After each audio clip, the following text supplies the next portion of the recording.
is up, everybody? We are so excited to be here today. This is the P3 podcast. The only podcast that is implementing pathways, getting perspectives, so you can reach your purpose. And today is so special and unique because this is the season premiere. Yes, sir. The season premiere. We are visual. That Yes, means sir. You can see us now. If you're listening, that is okay. Just know that we are able to be seen now, which means that you can find us on YouTube. YouTube, baby, YouTube at the P3 podcast. That's right. And I am your host, B, joined by my co-host, HB.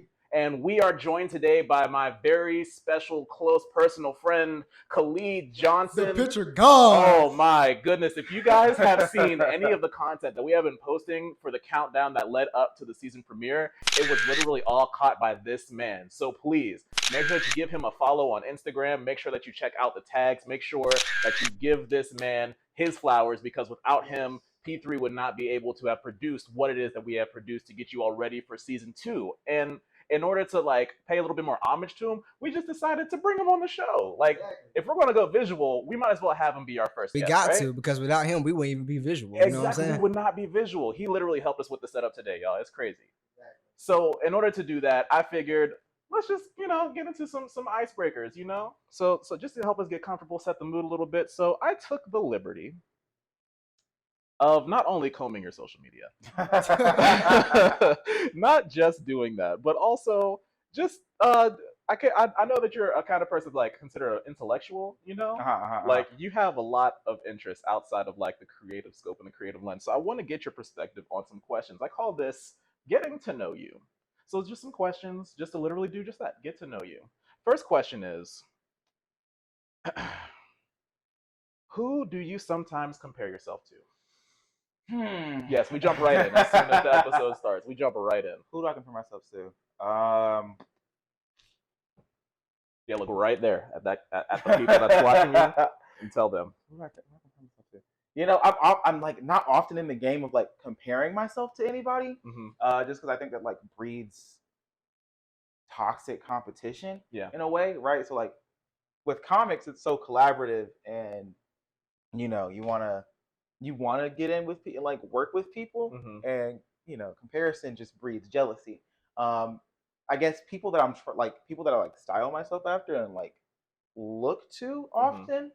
I'm always thinking about Malcolm X, and Malcolm X didn't make art, but Malcolm X was yeah, he was that dude as far as speaking on social movements and really pushing that. I want to say contemporarily, there's an artist that I really like, who is radical, and bleeds that into his work. His name is Ben Passmore, and he was the artist on this book called Bottom Feeders. And so even thinking about Stay Woke, a lot of the way that I kind of conceptualized how I wanted to approach Stay Woke was thinking about Ben Passmore. So maybe not comparing, but definitely I think about Ben and Malcolm and other radical revolutionary figures a lot when I'm working that way. Yeah. So tell me, I want to know a little bit more about you personally. Where did you grow up from? Where you grow up at? Family members? What got you into being creative? What do you think that's something that was acquired later in life, or was it always something that you? I got you. So Decatur, where it's greater. You feel me? I'm Decatur. I'm Georgia born and raised. I've been from Decatur my entire life. That's where I'm still at currently. My dad was an artist. Okay. He never did it professionally, but he was into comics. He has tons of X-Men books that he's collected over time. Man after my own heart. And so what we do, up until there was a point where we didn't, but when I was a kid, we would sit and we would draw from these books. He would, we were really big into Jim Lee, and so we would sit and we draw from Jim Lee images, we draw from Todd McFarlane images, and so a lot of it came as young as 4 years old. I wanted to make comics, and that's been a lifelong thing that never changed. My mom was concerned because she was like, art doesn't make money. It's so hard to make money. Yes. Shout out to all the moms who just are trying to be very practical for their kids. That does not make you money. It's not going to keep you safe. Shout out to all moms. All parents. She had the best intentions, right? And so by the time I got to high school, and I was it hasn't changed. I still want to make art. And she was like, then I'm supporting you 100%. And so, it's always been like, because of my dad, because of seeing Spider-Man back in '02 and drawing with him from Spider-Man books and Superman books and X-Men books, it's like been a thing that's always been there. So has it always just been comics, or was it was it ever like sculpting or in different areas of? I suck at sculpture, actually. This man said he knows his lane. In the in the fine arts program at Young Harris, right? There was a sculptural element. Like you had to do like a sculpture class, and that's probably the class I did the worst in. I still passed it with like a higher grade, but sculpture's not like my thing. I can conceptualize it in 2D. I know like perspective and all this stuff or whatever, but in like making it physically, I can't do that. That's not my lane. Well, hey man, I ain't gonna lie. We saw last time we all went out to eat a couple weeks ago. I saw you sketching up your comics right while I was eating. I was like, that's crazy that you can do that and you can do that good. Me personally, I can barely draw a circle. Right, a good circle.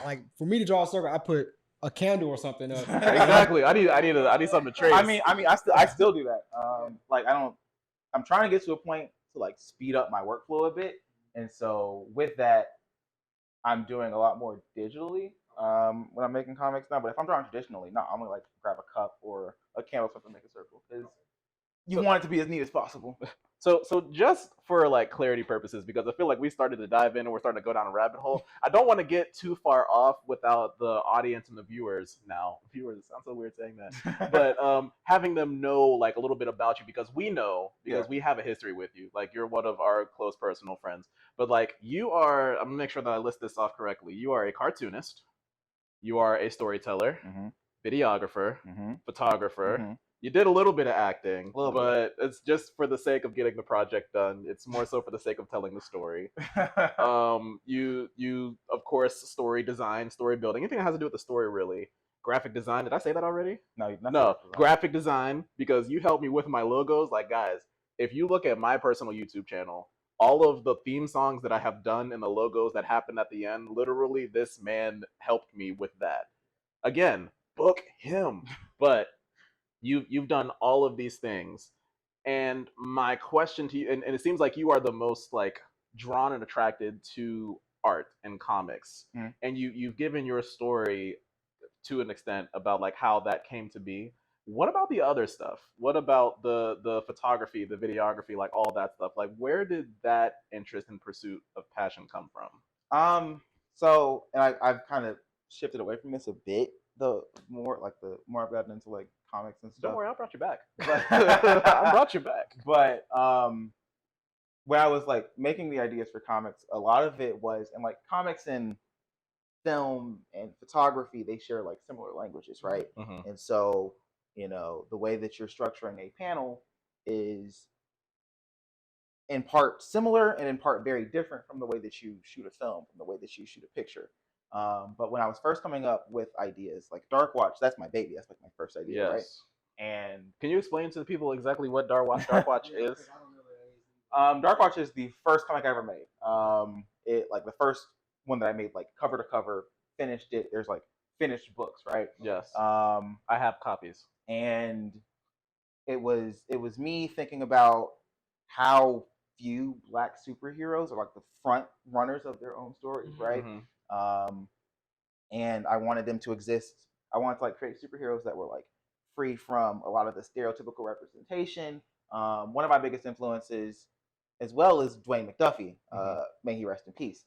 And he had this whole idea about like authentic representation of Black characters. So you get your Static Shocks, you get your Icons and Rockets, the whole Dakotaverse, right? Yeah. And so for me, I wanted to create something that had that same level of authenticity, and while also thinking about social issues, but from like the perspective of these are Black superheroes that are not delving into stereotypes, that are not just fighting, drug dealers and gang members. Like they're fighting, the fantastical stuff while also having that authentic representation of their Blackness. It starts off really rough because I didn't have I knew I wanted to make comics, but I wasn't aware of how comics work, right? Yeah. And so it starts off really rough, but it's also, as my baby, the thing that like my growth is the easiest to track through. But as I was making Dark Watch, I was like, yeah, it'd be sick to see this come to life in film. And so, me and my friends, we had like little crappy digital cameras, right? Like little cheap joints. We were filming on those. So I was like, it'd be sick to really like bring this to life. So as I was developing Dark Watch the comic, we were also developing, like, running it simultaneously as, trying to shoot it for YouTube or whatever. Yeah. And then I love the series, by the way. Yeah, it's gone off of YouTube now. Yeah. You took it off? It's archived. Oh my gosh, guys! No, listen. I don't think you understand the seriousness of what this man just said. Okay, this man literally shot like 6 episodes of a web series based off the comics that he's talking about right now. And me personally, I didn't care about the quality of it per se. I just loved the fact that it was a great and compelling story. Not to mention the fact that I may have like starred in it vocally, but that's neither here nor there. I'm not talking about that. I'm humble. But no, like, the story really is good, and it's based off the comic itself, and I love stories like that. But this man archived it? Archived it? Look. One day we'll make a better one. Yes, we will. We have to now. We have to now. Yes. I know what I'm doing more, right? Holden, you got it on tape first. So how long ago was that when you made Dark Watch? Jesus Christ. So I got my DSLR like after we like shot a crappy version of it, right? We couldn't get to finish it, right? Got a DSLR my sophomore year at Young Airs. Okay. So that was like 2016, 2017, right? And so we shot it that whole summer, 2017 going into 2018. And then we were shooting bits and pieces here and there. And so we started putting it out my senior year, or I started putting it out. We all kind of fell out. It was about like property ownership and copyright stuff, and the business side of it. It gets messy. Don't go into business. Don't go into business with friends. Going into business with friends is it's cool to make stuff with friends, but then when people are like, it gets you every money single time. And who's making more and a lot of who has say over what. It's really weird though, right? Because like for me, a lot of my stuff is like I don't really like I want to be able to support myself, like of course that is the goal. That's literally the goal. I'm not thinking about the money. I'm thinking about I want to make the thing. Mm-hmm. When the thing makes me money, that's sick, and we can talk about money at that point. But I want to make the thing, right? But there are people that are like more money minded, and that's not like a negative thing. But for me, that wasn't my focus, and so when those two things are buttoned up against each other, you fall out. But at a certain point, we were making it, and this is where Gene really comes in with that voice acting stuff, right? Yeah. So I'm like recording and editing the stuff, and my hard drive gets like my laptop, and mind you, I'm editing it on like a not great laptop. It's no, I remember that cursed laptop. But that demon. I have a hard drive and it's plugged in, external hard drive with all this footage and stuff, and it gets bumped. And the hard drive falls, the laptop falls, hard drive gets corrupted. Yes. All of this footage gone. Like I had stuff edited, and so at a certain point, it's harder to like cut between stuff. So it has to work for what it is. I feel that, bro. This is kind of random, but I feel what you talking about. It failed. My computer failed like a week ago. The whole screen's like missing. It's gone. It's gone. You're like you can't do anything about it. What do you do, right? And so like with the hard drive, like I had like rough edits of everything, but I wanted to like get into the audio separate, so I never exported anything with audio, right? And so there were no voices for anything. All of the voices attached to the footage gone, and so we have edited episodes that I kind of said I wanted to go back and like kind of retread some of the stuff, but I didn't have the footage anymore, right? And so I'm like, cool. At this point, me and the people have already fallen out. Like we're functionally we're not speaking, right? And so I'm like, I need to get voices. And there were a few people that I was still like on decentish terms with, and so I was able to get voices for that. But I'm like, cool, I need to get the voice of literally one of the central characters. And we're no longer cool, right? And so I'm like, Gene, I need a voice. You gotta be it. And he was like, I'm happy to do it. And so Gene steps in, and he lends his voice. By the way, flag on the play, 5th down. For those of you that are watching, and this is your first time watching, and you're hearing the name Gene, I am Gene. Gene is me. I did introduce myself as Beej. However, these guys, they came from a place where I had think to they introduce know, myself from season as one. Gene. It happened They know almost from every season episode. one, but like every not episode. everybody from season one made it to season 2. We got some new people in season 2. So just for the sake, disclaimer: Gene is me is Gene, Beej is Gene. All right, we're good. Sick. Back to our regularly scheduled programming. So I'm like, hey yo, I need a voice, and he's like, I got you, right? And so I bring him in, and we record all the stuff. He shoots me the recordings. I'm able to put stuff together. I finally put it out. And that was more challenging than it looked, though. Oh, it was hell. Like trying to voice act for that, and like making it match what the lips were doing, but also like the tone. Yeah. Like I was trying to insert myself into the scene as to what was happening, but it's just like it's doing really doing that cold without like any lead in, without any kind of personal connection or investment to that scene. That was way more challenging than I was expecting it to be. I was entirely ready to scrap the project. I'm not gonna lie to you. I was not gonna let you do that. But yeah, no, he wasn't gonna let me do it. So it had to come out. It had to come out. And so it was finished. I released it, and then, and like I've had this thing happen with like my comics too, right? Where I look at it and I'm like, yeah, I'm not satisfied. And so like looking at like the older Dark Watch stuff, I'm also like not satisfied. And so I recently, like for the comic, I recently released a because I'd be darned if I redrew 6 issues, because then nothing else is getting made, right? Yeah. Like I have so many other things that I want to like focus on, and so for me, retreading that old ground not gonna work. And making a comic is a longer process than making a film. Right. Oh no, I know.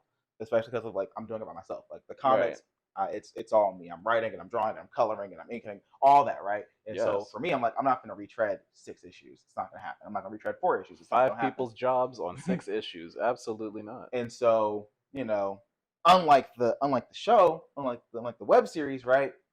I can't do that. So I released a summary comic for the first 4 issues. It was cool, like retreading some of that stuff for like a 6-page joint. But for the film, I'm like, nah. One day we can set up a scheduling like schedule dates to like remake something that feels more like my vision, right? Yes. But because I was dissatisfied with it, I was like, I can scrap this. We can revisit it later. I didn't throw like the stuff is like it's not visible on YouTube, of course, but it's archived on YouTube. That means that y'all can't see it. Y'all can't see it. It's not there to be seen. The only remnant of the stuff that's there to be seen is when me and Gene did the Volt joint. That's it. That's it. And that was a masterpiece in and of itself. I'm biased, but still, it was great. But if I like to leave stuff like that up, me personally as a content creator, I love to see that stuff up because you get to see the growth and you get to see the progression. It's like if all you've seen from one person as a creator is just like their best, that's. But I get it from his point too, because like he feels like. Yes, it's still like you see the growth for his, but he feels like it wasn't really what he wanted to. Right. No, and I get that because the other side of that coin, I feel like personally, is that may not have been like your best now, but that was your best at that time. Yeah, that that time. I keep that philosophy for the comics, right? He has it for comics people, not for videos. For the comics, that philosophy is there. It's part of why I'm never going to redraw those Dark Watch issues. Of course. I've seen the comparison that you posted on Twitter the other day. Was it Twitter? Yeah. Yeah, you posted on Twitter. It was like what you posted in, was it 2016, 2015? 2016. It was 2016. Oh, gosh, yeah. That was a cringe moment for me too. Yeah. But you posted this in 2016, and then you posted the same exact picture like 2022, 6 years later. Redrawn, yeah. It's just like, wow, you could really see the difference. Like you don't see it when you're in your process. You don't see it when you're on your journey. But when you reach that destination and you look back at that moment, it's like it hits you. Okay, there was some change that happened here. There was some growth. Yeah, I mean, and I'm like, it's surreal, right? Because like when I was drawing it in like that first year, like finishing high school, first year of undergrad, I was like, yeah. I'm making comics. I'm doing the thing, and then like the older you get, the more you like read the stuff, the more you study. Exactly. It's like I don't have any damn clue of what I'm doing. I don't know what I had no idea. I didn't know that you did the panel borders and like figured out the panel layout before you like actually draw stuff. So with that, talking about that, cause I kind of go over what I want to get into a little bit. So from high school, telling your mom you want to be in the comics and be in that world and stuff. Going from young hairs until your graduate program, What was the difference? Tell everybody where you went to graduate school at. I went SCAD. SCAD, okay. What does Everybody SCAD know. stand for? Savannah College of Art and Money. It's He's a scam, not SCAD. Scam. It's look. So was it a big difference from the jump from Young Harris, being at Young Harris to SCAD? Was it a big transition, hard transition? It was big, but I wouldn't say hard. Yeah, okay. So like Young Harris is racist. It's really white and really racist, right? And so going to SCAD, it's like cool. You're in Atlanta. It's they got to be polite about the racism if it's gonna be there. You gotta be polite about it. You ain't you gonna can do it. Just be polite. You ain't about gonna it. call me all sorts of N-words Not at at SCAD. all. But like I don't know, as far as like curriculum is concerned, Young Harris, I got a fine arts degree. And so while I was able to swing that, because like my thesis at Young Harris was a big like broad comic about blackness and police brutality, and right. But I felt more equipped at that time. Like there was progression while I was at Young Harris. Yeah. Even looking at, I think the last issue I put out of Dark Watch at Young Harris was issue number 4. And even getting to issue number 4, there's still pretty big jumps, right? By the time I get to SCAD, I'm like, yeah, I'm still not where I want to be. Because, one of the first things I had to do was make a story. And, my perspective knowledge wasn't where I wanted it to be, right? And my professors were like, yeah, we got to work on this. Your perspective needs work. By the time I got to the end of SCAD, I'm like, yeah, no, I feel like I'm there. Yeah. And as I'm like applying for work or whatever, it has a way of humbling you. But like, I don't know, I still feel like I'm way better than I was, especially back in high school. Because in high school, once again, I didn't know what I was doing. Yeah. The more time I spent in Young Harris, the more time I spent reading, like there's a very like you can chart my growth. Yeah. And like on my website, on my global comics profile, like you can see all that work. And so, I think it's a very clear line. I think, especially shifting environments and going from fine arts education to this is a comics education. Yeah.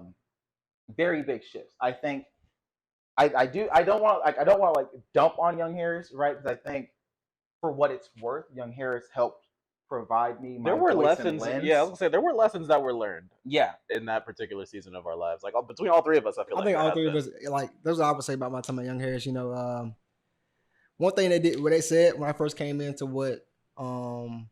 leaving there, probably stuck with me the most is that the people that you meet there are more the people that's what you carry more from Young Harris more than anything else. Yeah, the information's good, everything's okay. You know what I'm saying? But the people that you meet there and the connection that you make there through certain people in your field or whatever you're in, that's where I feel like the biggest things, that I gained from that. I feel like, and like, I don't know, Young Harris, like I had great professors. Yeah. I had tons of professors that kind of like helped me push, my own ideas a bit, helped me refine my voice. And frankly, Young Harris radicalized me. Like I was already politically conscious, right? I was going to get into that as the next topic. I really was. I was going to get into that topic because I was going to say, on top of like everything that you do creatively, like with comics, with art in general, with film design, storytelling, and all that stuff, you also, I feel like, me personally anyway, you are quite the civil activist. I always want to be more active. You feel me? No, I get it, and honestly, I love it. It's like it's such a like a defining characteristic. Like you don't see that a lot in people. I mean, because it's easier just to kind of, I want to make my money and keep it pushing. You feel me? Right. For me, it's always been like, even like the conception of Dark Watch. It's like I want to see more people that look like us, in these like big superhero roles, right? But the more being at Young Harris really pushed me to think about like how we are affected beyond just seeing ourselves, right? Because it's not just seeing yourself that's important. It's seeing yourself and the issues being addressed that surround you. Yeah. Right. And so it's not enough for me just to be like, oh, here's a black person. This should be the bar. It was what is authentic about this black person, right? I mentioned Dwayne McDuffie. When I was reading Icon and Rocket, and it's just called Icon, but it's really Rocket's story. I say Icon and Rocket. When I was reading Icon, like this book was made in like 92, 93, right? Rocket's dealing with pregnancy and like a teen pregnancy, and like really going in depth about abortion, what abortion means, and the idea of choice. And when you think about like Roe v. Wade and stuff, right? That disproportionately affects Black women and Black people, right?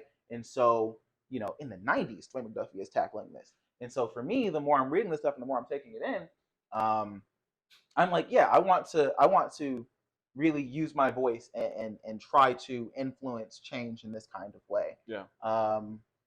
Being at Young Harris, it was this kind of space of, you're surrounded by white supremacy. You step outside the campus and It just you're the 1% in the area. You're the 1% in the area. Like it's like Yeah. the Black people.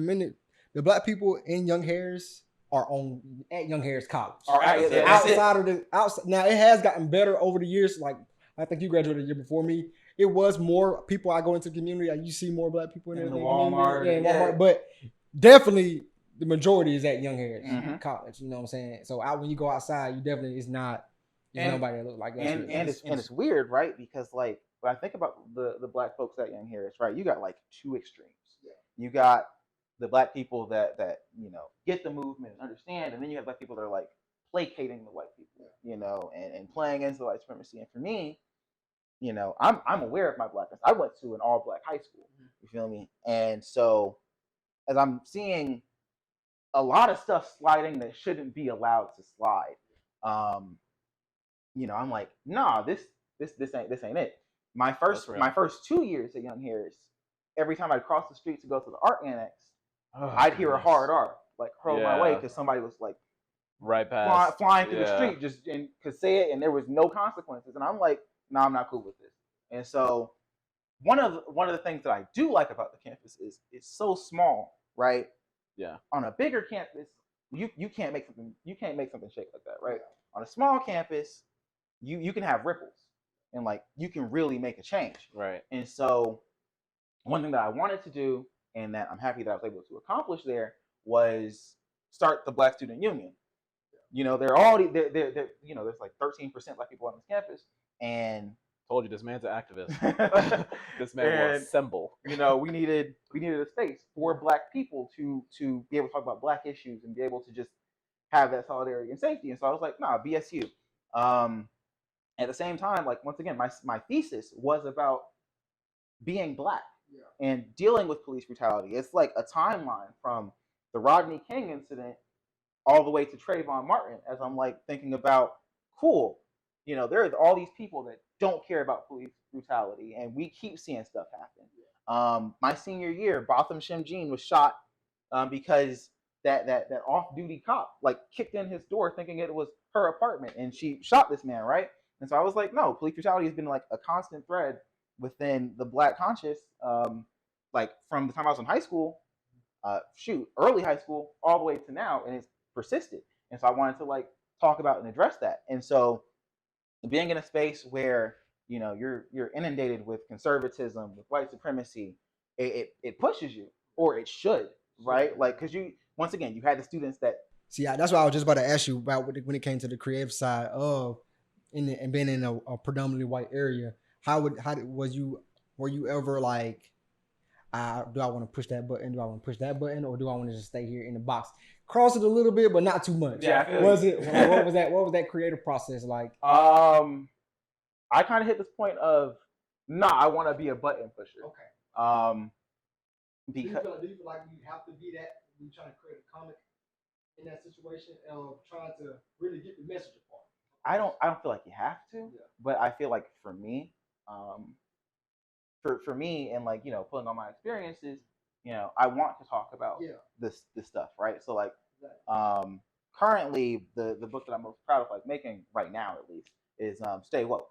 And Stay Woke is like a thesis on being Black, a thesis on Black iconography and Black liberation, right?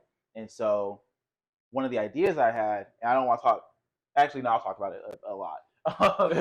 He does. He really does. I'm glad you acknowledged it, though. I'm glad you acknowledged it. I was like, no. We're going to talk about it. I'm glad you acknowledged it. So on the cover, own your truth. On the cover of this book, right, is a pickaninny.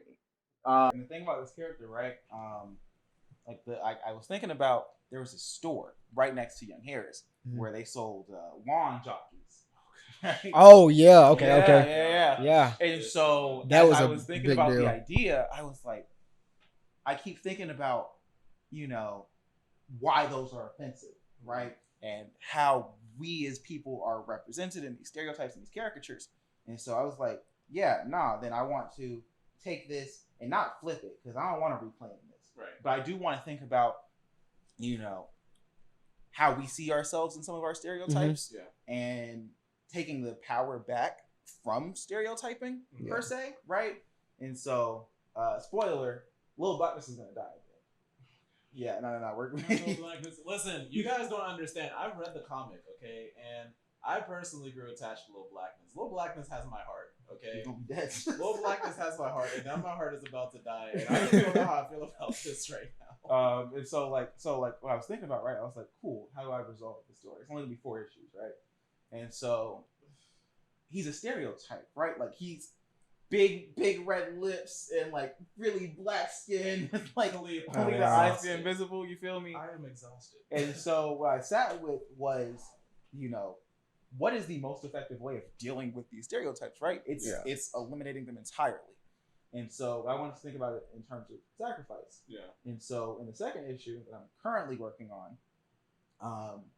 I think about, I've created this like concept of Black people that have had the blackness drained from them functionally being zombies. Yeah. Right?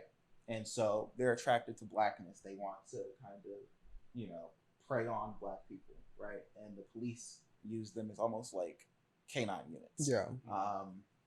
And so a fight happens and blackness is spread throughout an area, reconstituting the blackness into these people that were once zombies, right? So in reclaiming their identities, you know, they've taken in the blackness back into themselves.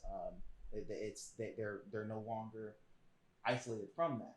Little Blackness functionally has given up some of the blackness from himself to, you know, reconstitute these people. And so by the end of the series, I'm thinking of a sacrifice in that vein, right? The destruction of the stereotype. That was such a pun, and I don't care. The destruction of the stereotype, you know, helps us refine and reclaim our own sense of blackness and our own identities. Yes. Okay. But Little Blackness still dies. Oh, we gotta go. He's out of there. He's getting packed up. I don't think y'all understand what this is. I don't think y'all are grasping the concept here. I internally losing it. I'm losing it. Then like the idea, in that first issue is, right, it's like when X runs into Little Blackness, he's like, well, you're part of us, right? Like you are literally the blackness drained from Black people. Yeah. And so, you know, you're us, we're you, you know, you're I see you in us and I see myself in you, and so we're gonna take you in. Yes. And so, you know, I was thinking about how we take in some of our own stereotypes, right? We look at, and you know, I know that you have friends that work for this studio, so I'm sorry. We look at Medea films, right? Okay. We look at the work that Tyler Perry has put out for years. Yes. And that's been caricaturing Black people. Go there. I'm sorry. I'm go there. Oh, I can't take it. What is this, like therapy or something? Hey, kinda. You're hearing what you don't want to hear. Get into the grit, man. Let's go. But like, and like beyond just Tyler Perry, like I often like can't single that out because of, you know, the valid criticisms of Black women that talk about, you know, mammy caricatures and, you know, the ideas of playing on stereotypes of Black women. Yeah. But like, you know, beyond him, you have other pieces of media like Bad Boys, Michael Bay's representation of blackness through the lens of Martin Lawrence and Will Smith is like, it's almost toxic masculinity in a sense, and playing to those negative traits of what Black men are supposed to be and how we've been represented, right? And so for me, it's like, cool, we've taken these in as normal representations of what we are and what we should be. And so I want to play with, you know, cool, we've taken that in. Can we get rid of it? Yeah. And getting rid of it is probably something better for us, because in doing so, we get this better sense of representation and that authenticity to ourselves. Yeah. That's really interesting the take that you have on it, because that's really a take that we are black people. We do stereotype each other. You know, we see a person on the street. You know, they might have twists or dreads in their hair. You think, oh, this dude is a thug just because he got dreads in his Exactly. hair. Just because of his hair. And You know we've what I'm been saying? conditioned by media to think that. Exactly. Right? Yeah. So I mean, I hate that. I really do. Because there are days where I'm like, I want to have my hair like that. Sometimes I'm like, I don't want that to be. but you automatically, Yeah. even as a black man, you feel. You're conscious about it. You're like, That's what I'm I saying. would love to do this, but I just know I'm gonna get judged just Yeah. because I have the Because twist in my I head. already have a lot of the negative stereotypes going from me right now. Like, I'm a building with feet. Yeah. I have muscles. I have tattoos. Exactly. And I'm over 6 feet. So like a lot of stereotypes are already against me negatively. What I don't want to do subconsciously, of course, is like add more to it. Make it easier. Exactly. Make it easier to be picked out. Where it's like, I want to get a job, or I want to be chosen to do this so that I can get more money, like that kind of stuff. It's like, I don't want to hinder my chances at progression just for the sake of how I look. But then there's like so much wrong with that. I mean, we start to like police ourselves, right? But Yes. once again, it's because of what's presented to us, Mhm. right? Like, if those stereotypes didn't exist, you wouldn't have a basis to At be all. like, To choose. I need Like, to who police said how I those look. were bad things? Exactly. Who said those were things that are supposed to be considered or conceptualized as negative? Mhm. No one said that except the media. And who runs the media? We're about to go into a rabbit hole. We're not. Hey, white supremacy, baby. We're not going to do it. We're not doing it here. Okay, we're going back into these questions. All right, I'm looking at the docket. Okay, so on the P3 podcast, P3, the 3 Ps are perspective, pathways, and purpose. You are clearly on the pathway to art, to cartooning, to overall storytelling, no matter the platform or the medium, but you have a preference, of course, which is great. I want to make sure I word this correctly, not in a way that's confusing. In order for you to understand that this is the purpose that you have for your life, because I feel like you're really set in that understanding, like this is the purpose that your life is bringing you to. Who were the influences that confirmed and reaffirmed this understanding that you have for your life? All right, so there's a list. You gotta give flowers, right? Yes. So like, my dad was always, pro comics. Like, Yes. Does he still do that now? No, he hasn't drawn in years. He hasn't picked a pencil in years. Oh, wow. It breaks my heart a little bit. I know, But like, I almost feel like I'm almost like Little Black. I almost feel like I'm like carrying the Yes, torch. come on, legacy. I had teachers in high school. My 2 art teachers that I think about often, Miss Myers and Miss G at Southwest Acad. They were pushing me in this way. My mom was definitely like, she felt more confident in me pursuing art because of a conversation with Miss G. Where Miss G was like, no, he definitely can do this and be able to sustain himself doing this. And I was gonna say, was that hard for you? Like, whenever there was that point you were telling us about, like earlier in your story, whenever you had that conversation with your mom, and she was not on board. It sounded like she did some serious convincing. Was like that hard for you to still want to pursue this, even though you didn't have the support of like the closest person to you at the time? I mean, I think she wanted what was best for me, but I was like, there's this idea that kids know, right? And like, some people dream of like being president or going to space or others. For me, it was never that. And it has never shifted, right?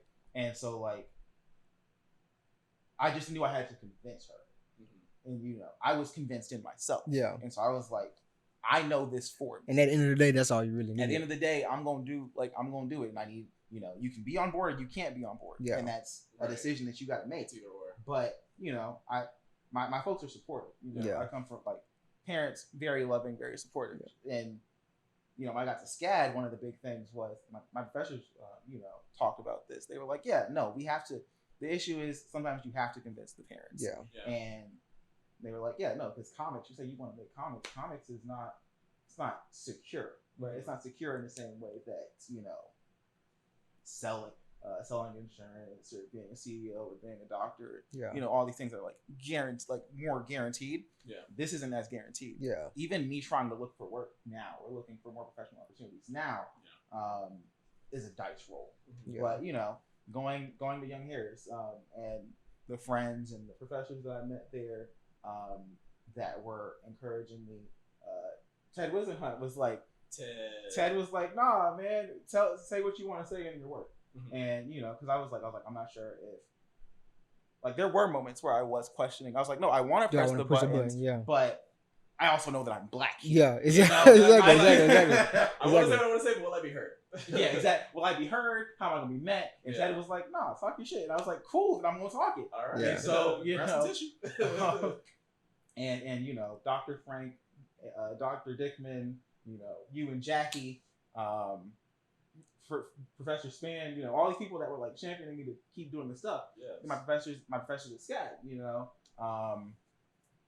Kevin Burkhalter, Jesus Christ, Patrick Quinn, they were all like pushing me, and they were like, nah, say what you want to say. Yeah. And so, all these people were like in my corner supporting me. And my mom is like one of my biggest cheerleaders. Mom. Shout out to the moms. Even when they don't support or when they do, they still support. It's crazy. And Alita, I'll shoot her script. Sometimes she won't get to them, which sucks. But like, she's always like a constructive voice of criticism. Yes. Xavier, she will tell it like it is. She'll tell it like it is. She will. Xavier is always like, I go to him as like an editor and to like run things past him, and he's always making sure that I'm saying what I want to say effectively. So there are other people. I don't want to just go down like this. Yeah, you get the missing people and stuff. Those are people that came to mind first. I'm so glad to be in the number, but that is awesome. But to kind of like stem off of that, because you were talking about points at which you're like reaching your lowest. Has there ever been a point? Excuse me. Has there ever been a point where you feel like you just fell off, and you kind of like, hold on, I want to see how I wrote it. Yeah, has there ever been a time where like you fell off, and then you contemplated not picking back up? Like you were at like a really, really low point, and it's like, I'm giving up the pen, I'm giving up the camera, I'm hanging up the camera strap, and I'm archiving everything. I'm just done. I'm gonna get like really candid. If you say it happened last week, we're ending the show. This is the episode. Thank you all for watching. This is not how this is supposed to go. If I'm gonna get really candid, it was last year. Last year was particularly. Oh wait, I was here. You were here. You were here. What? Yeah, no. Where was I? So once it, like, I'm in therapy now. Oh, right? Okay. But last year rolled around, and like I was broke. I was juggling school. My brother was at the crib, and he was doing school, so I was like running him back and forth. And I felt pulled in a bunch of different directions. Yeah. In like ways that didn't feel healthy for me, right? I wasn't seeing people as regularly or hanging out with people and getting that like time to not be to myself. Yeah. And the more I was thinking about it, and the more I was in my head on this loop, I was like, I can't keep doing this. And so I contemplated. There were periods when I was like, what if I just get in my car and just drive and just forget about it and just go like fresh start somewhere. Yeah. Eventually it dialed back, and I was like, no, there's work to be done. There are stories to be told. There are people that would be really impacted if I just up and left. You know what I mean? But no, it was last year. It was a very rough period. I couldn't create. And actually, I was like really, really low. And I was like, I should go do something. I should take myself to go do something. And I ended up going to see Everything Everywhere All at Once by myself. It was like a day when school was in, and I was like, I'm gonna go sit in this theater and see if this movie, everybody's saying good things. I saw this movie, and I had like an epiphany, and I was like, yo, life is too short, and there are like multiplicities to life, and gotta make the most of it. And I almost cried in the car after seeing that joint. It's like the world just opened up in front of me. It, like for real, like it just like kind of snapped me back, and I was like, I need to make art. I need to make stuff. But sometimes you need that type of motivation, something to snap you back, because like you saying, like a couple months ago, I was going through a little rough point at one point in time, and you feel like sometimes you feel like you just, you have people around that want you to do it, and you do, like, you feel like you're doing your own path, but sometimes you feel like you're just spinning your tires in the mud, like one thing after another keeps coming. It just keeps coming. It doesn't stop. And it's yeah. So I understand 100% how you feel, definitely by that. But boom, the movie brought you back to where you like. I know my purpose. Sometimes I guess that's the best way. Sometimes you just get in it, like your purpose gets blurred. You don't know where exactly you're supposed to fit in at that time, and that might have been just because like we kind of in the same transition, kind of. You know what I'm saying? So that's probably what it was. No, it was like all the running, and I was exhausted. Yeah. And then I saw that movie, and I was like, nah, this is art, bro. This is Perspective. art. Yeah. Perspective changing. I promise it is. I was like, this is art, and I want to make art. I want to make something that resonates with people the way that this resonated with me. So can you tell the people that's listening out here, some people might want to go into what you're going into. How do you get into the creative comic area, telling stories, writing them? What pathway should they take to get to that? I'm going to say... And what's your perspective of a person that's trying to go into that? Got you. I'm going to say what I was told at the first convention I ever went to. I went to Dragon Con the first time, and I had like a portfolio. Now, what's Dragon Con for people? That reminds me, I have a question that I want to ask you, like off camera, though. We can talk about it later. Gotcha. Yeah, that made me think to ask that question. But first time I went to Dragon Con, I had like a portfolio with my dad. I was like... What's Dragon Con for the people that don't know? Dragon Con is the biggest convention on the Southeast. Okay. And it's like it's akin to like a Comic Con. Mm-hmm. It is essentially a comics convention. We talk about like sci-fi, fantasy, all these like movies. There are comic creators there. There are people from your favorite shows. At some point, cosplayers galore. Tons of panels talking about that work. And so I spend a lot of my time because an artist, I'm aspiring, so like do comic art. And I would spend a lot of my time at like Artist Alley, where all these different comics professionals are. Everybody's work, like everybody has their work to present, wants to talk about their stuff, signing stuff. And I had my portfolio with my dad, and was showing it around. And I was like, how do I get into the industry? How do I make comics? And the thing that constantly was said was, you just make comics. Yeah, that's it. You sit down and you make the thing. You complete the thing. Because you get better by doing it, right? It's how me and Gene got better making film. Yeah, you make the thing, make the thing, and you keep going until you see results and you see progress and you see yourself get better, right?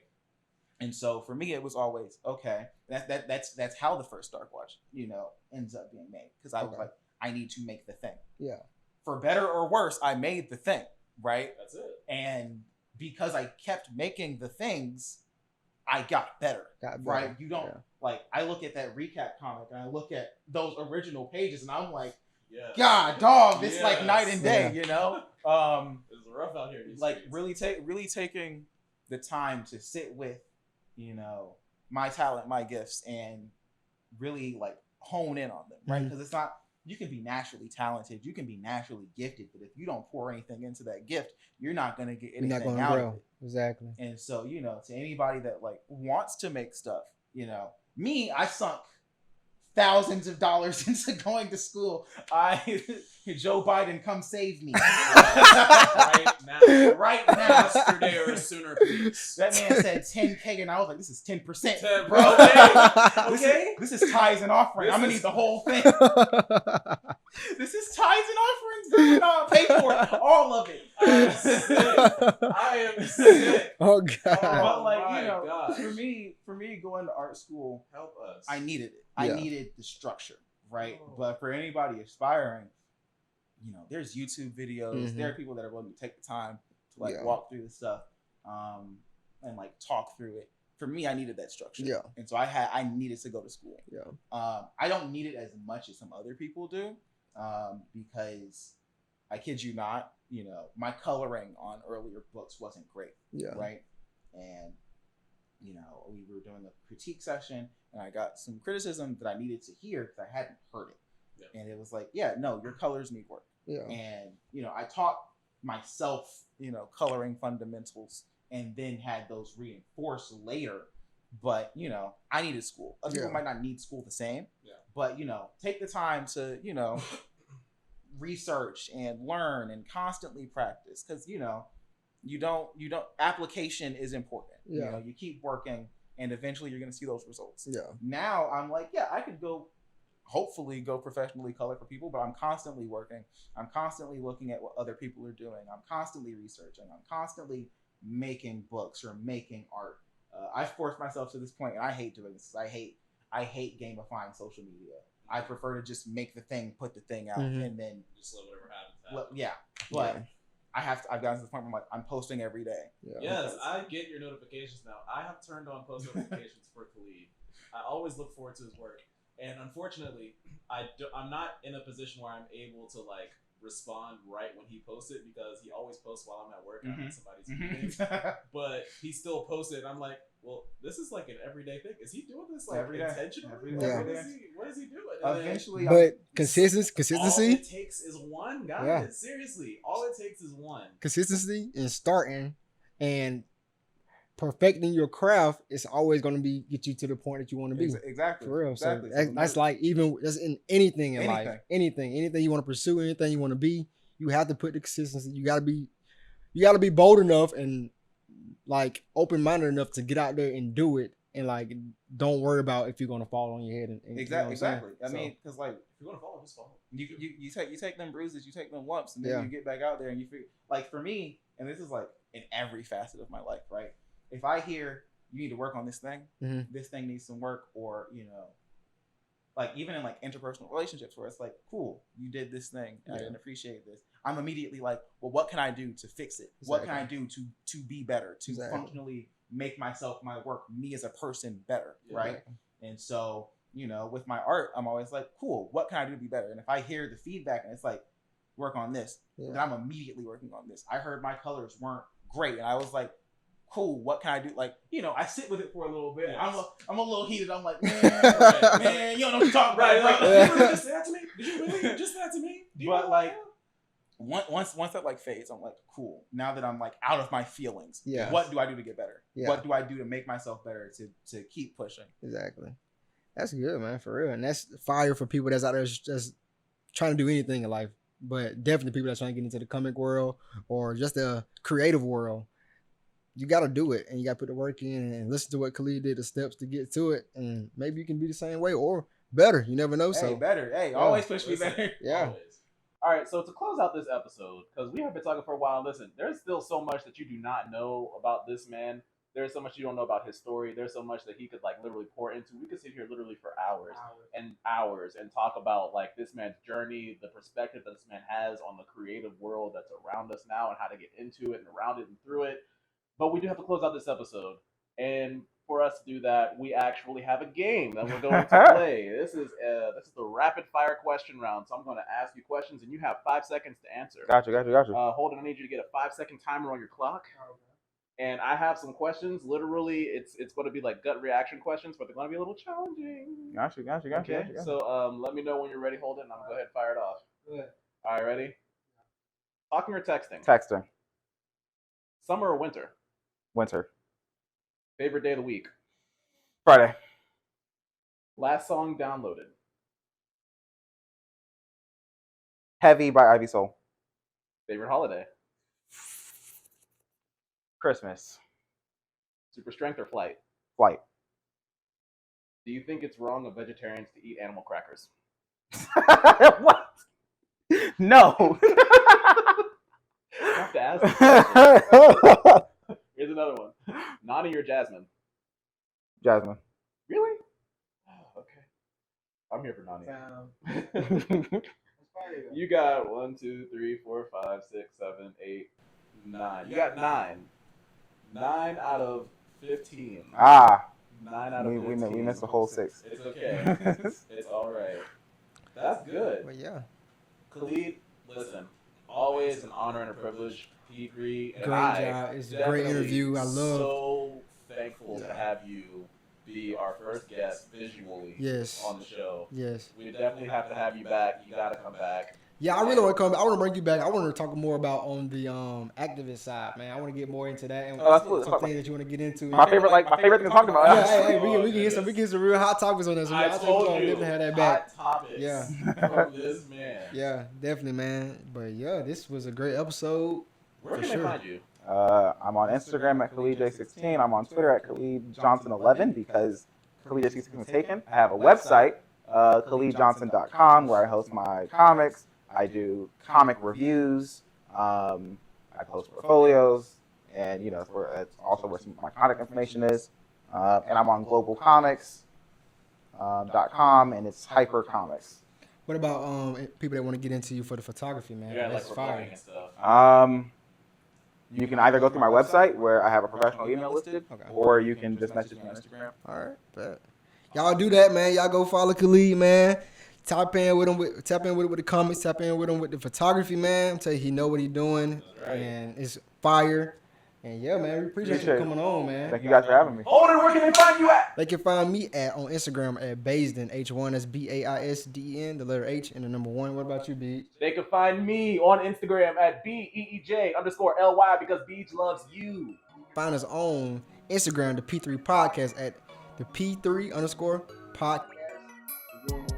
If you are trying to sponsor, if you are trying to get in touch with us, if you want to be a collaborative guest on the show, if you would like to help us operate on the show, producer, writer, otherwise, you can email us at p3podcast1@gmail.com. And don't forget to like, comment, and subscribe. That's right, because this is the P3 Podcast. The only podcast that is implementing pathways, getting perspectives, so you can reach your purpose. And we out. Peace. See ya.